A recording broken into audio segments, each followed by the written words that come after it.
চিকিৎসা ক্ষেত্রে বিরল দৃষ্টান্ত শহরে জেগে থাকা অবস্থাতেই হলো ব্রেন সার্জারি। আর অপারেশনের পর ফলাফল ছিল আশ্চর্য রকম ভালো। কয়েকদিনের মধ্যে রোগী সম্পূর্ণ স্বাভাবিক। উন্নত দেশগুলোতে এই ধরনের দলগত চিকিৎসা পদ্ধতি ধীরে ধীরে নিয়মিত হলেও আমাদের দেশে এখনো তা খুবই বিরল।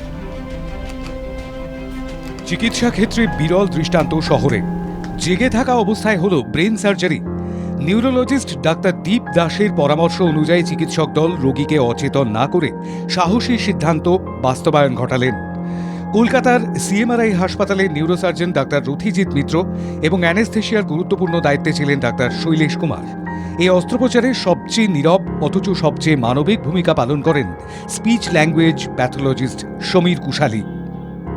অপারেশনের অনেক আগেই তিনি রোগীর পাশে দাঁড়ান, খুব সহজ ভাষায় পরীক্ষা করেন রোগীর কথা বলা, স্মৃতি, কণ্ঠস্বর, যোগাযোগ আর খাবার গেলার ক্ষমতা।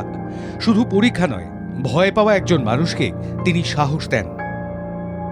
সেই সময়ে তাতে সেখানে যাতে রোগীর কোনো রকম কথা বলার ক্ষমতা, বোঝার ক্ষমতা, খাবার খাওয়া বা গেলার ক্ষমতা বা চলাফেরা করার ক্ষমতা না হারায়, তো সেই জিনিসগুলো একজন স্পিচ ল্যাঙ্গুয়েজ প্যাথোলজিস্ট অপারেশন চলাকালীনই মনিটর করবে। Brain can also be done for DBS patients as well, deep brain stimulus patients. When we see patients with Parkinsonism who have deep brain stimulations, we can actually do it with awake as well. And you can actually see the movement getting better as soon as we start changing the current. অপারেশনের পর ফলাফল ছিল আশ্চর্য রকম ভালো। কয়েকদিনের মধ্যেই রোগী সম্পূর্ণ স্বাভাবিক।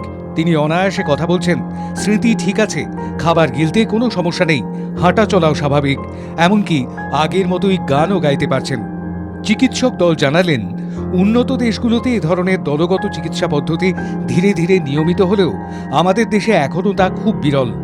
এই ঘটনাটি স্পষ্ট করে দেখিয়ে দিল, ব্রেন সার্জারির সময় স্পিচ ল্যাঙ্গুয়েজ প্যাথোলজিস্টকে অপারেশন থিয়েটারের মূল দলে রাখলে শুধু জীবন নয়, জীবনের ভাষাটাও বাঁচানো যায়।